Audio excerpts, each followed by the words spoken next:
생채소에는 프로바이오틱스가 더 많이 포함되어 있을 수 있어요. 장에서 발생하는 병원체와의 상호작용을 하면서 유익한 박테리아와의 균형을 유지하고 장 건강을 보호하는 역할을 합니다. 안녕하세요. 내과점의 닥터케이 김지은입니다. 지난번 영상에서 면역에 대해서 설명을 드렸어요. 혹시 안 보신 분들은 지난 영상을 꼭 한번 봐주시고요. 오늘은 그 두 번째 시간, 선천 면역이 좋아지게 하려면 우리는 어떻게 해야 하는지 말씀드릴게요. 높아져 있는 면역은 낮추고 낮아져 있는 면역은 올려서 바로 잡을 수 있는 방법들이니까 나이가 들어감에 따라서 내 면역력이 좋지 않은 것 같다 걱정이시라면 집중해서 봐주시면 좋겠습니다. 첫 번째는 식단이에요. 여러분이 드시는 식탁에서 특히 채소를 가능한 많이 늘려주세요. 정통 한식에 채소가 많은 편이기는 합니다. 그런데 주로 익히거나 양념을 하거나 절인 채소류가 좀 많아요. 김치, 장아찌, 나물볶음 이런 것들이죠. 이런 것들도 좋지만 쌈채소나 샐러드, 채소 스틱 같은 생채소들을 많이 늘려주셔야 합니다. 생채소는 가열 과정을 거치지 않기 때문에 비타민과 미네랄 같은 필수 영양소가 파괴되거나 손실되는 일이 더 적어요. 그리고 생채소에는 장내 유익균의 성장을 촉진하는 물질인 프로바이오틱스가 더 많이 포함되어 있을 수 있어요. 이것은 유익한 장내 박테리아의 성장을 촉진하고 면역에 아주 중요한 장 건강을 개선시켜서 큰 도움이 될 수 있어요. 제가 지난 시간부터 백혈구가 면역작용을 한다라고 말씀드렸잖아요. 실제 우리 몸의 면역체계 중 상당 부분이 장, 특히 장 점막에 위치해 있습니다. 앞서 말씀드렸던 백혈구 면역은 전신 면역의 일부로 백혈구가 전신의 혈액을 순환하면서 병원체를 식별하고 공격하는 과정을 포함하고 감염에 대응하고 염증을 조절하면서 면역 기억을 만들어내는 역할을 해요. 또 이때 장내 면역은 장에서 발생하는 병원체와의 상호작용을 하면서 유익한 박테리아와의 균형을 유지하고 장 건강을 보호하는 역할을 합니다. 이 두 시스템은 서로 다른 위치와 기능을 갖고 있어요. 그렇지만 서로 상호 연관되어 있어서 전체 면역 체계의 건강한 기능을 위해서 함께 작동한다고 보시면 됩니다. 그래서 면역을 강하게 하고 싶으면 가공식품의 섭취는 줄이고 채소 같은 건강한 식단을 먹는 식습관으로 바꿔서 건강한 장부터 만들어 주셔야 해요. 두 번째는 운동이에요. 우선 운동은 혈액순환을 촉진하는데 이것은 면역계의 핵심 요소인 백혈구와 다른 면역세포들이 몸 전체로 더 효과적으로 분산시킬 수 있게 합니다. 그래서 세포가 감염에 더 빨리 반응하고 잠재적인 위협을 더 효율적으로 제거할 수 있도록 도와줘요. 그리고 운동 중에 일시적으로 체온이 증가하는데 운동 중에 덥고 이렇잖아요.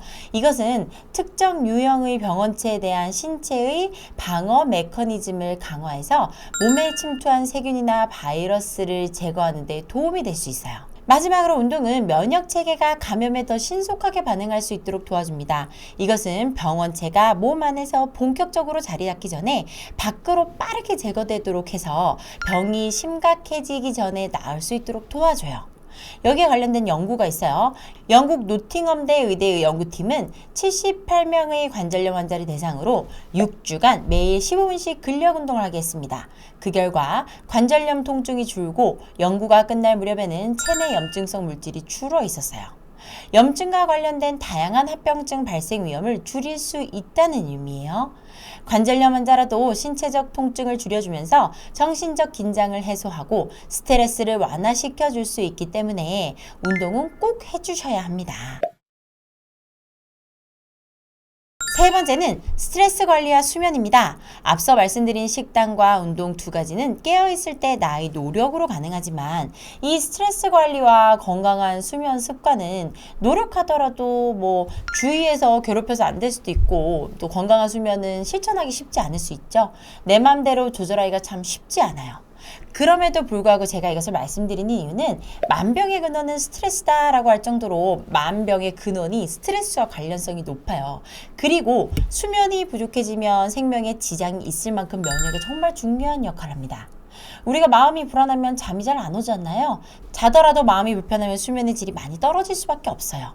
그래서 스트레스와 수면, 이 두 가지는 뗄래야 뗄 수 없는 관계이고, 스트레스와 면역 기능이 관계가 있다는 것은 정말 예전부터 많이 연구돼 왔었어요.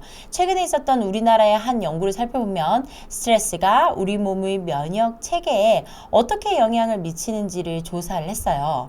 우리나라 약 3,500명의 성인을 대상으로 코르티솔과 백혈구 내 면역 세포인 NK 세포 사이의 관계를 분석을 했어요. 그 결과 스트레스 호르몬인 코르티솔의 수치가 높을수록 면역 세포인 NK 세포의 활동이 감소하는 경향을 발견했는데, NK 세포는 체내에서 바이러스에 감염된 세포나 암 세포를 제거하는 데 중요한 역할을 하는데, 스트레스가 많아지면 면역 세포의 활동이 떨어지는 걸 직접적으로 이제 확인할 수 있는 증거 자료가 된 거죠.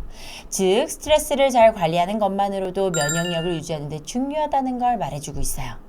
그리고 수면과 면역력에 관한 연구는 미국의 수면 전문 슬립 저널에서 찾아볼 수 있었어요.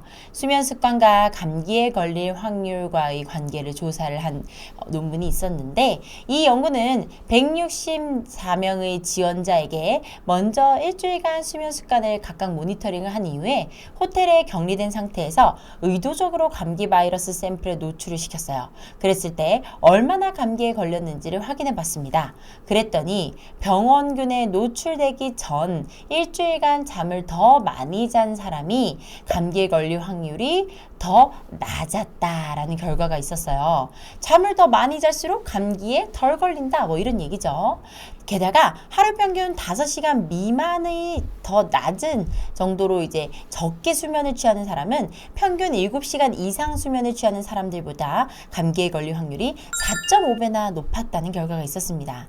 단순히 잠을 잘 잤을 뿐인데 같은 병원균에 걸릴 확률 자체가 달라졌다는 연구는 충분한 수면이 신체의 면역을 높일 수 있다고 나타내주고 있는 거죠. 그래서 건강을 위해서 꼭 7시간 이상의 수면 시간은 지켜줘야 한다는 것을 알 수 있어요. 면역을 높이는 방법으로 식단, 운동, 스트레스와 수면 관리를 말씀드렸습니다. 그 외에도 제가 말씀드리지 않았지만 금연, 금주 뭐 이런 것들은 기본이겠죠. 몸이 상하는 거니까 기본적으로 끊어내야 됩니다. 사람의 생애 주기상 태어나면서 조금씩 면역력이 증가하고 청년기까지는 면역력이 최고조에 달하는데 중년기에 들어서면서 면역 체계 효율성이 점차 떨어지기 시작합니다. 그러다가 노년기에는 면역 체계가 현저하게 약화돼 버려요. 그 때문에 우리가 노년기에 접어들수록 감염과 만성질환에 더 취약해질 수밖에 없죠. 그러니까 젊었을 때는 내가 면역력이 좋았었어 하면서 예전을 그리워하시지 말고 면역력이 지금 조금이라도 좋아질 수 있는 방법을 당장 실천하셔서 건강한 생활을 하셨으면 좋겠어요. 오늘 보신 내용이 마음에 드시면 구독, 좋아요, 알림 설정 부탁드릴게요. 감사합니다. 내과전문의 닥터케이 김진이었습니다.